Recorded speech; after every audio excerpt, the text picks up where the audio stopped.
లోకం చరిత్రను తిరగరాసిన వీరులను చూసింది. కాని మరణ శాసనాన్ని తిరగరాసిన ఏకైక వీరుడు ఆయన.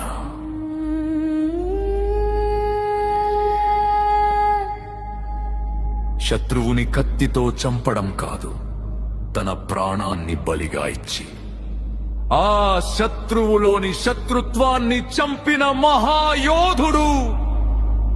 దూషించిన నోళ్లు దీవించబడ్డాయి, అవమానించిన చేతులు ఆశీర్వదించబడ్డాయి. ఎందుకంటే ఆయన సింహాసనంపై కూర్చున్న రాజు మాత్రమే కాదు, ప్రతి గాయాన్ని తన కౌగిలితో మాయం చేసే ప్రేమ సామ్రాజ్య చక్రవర్తి.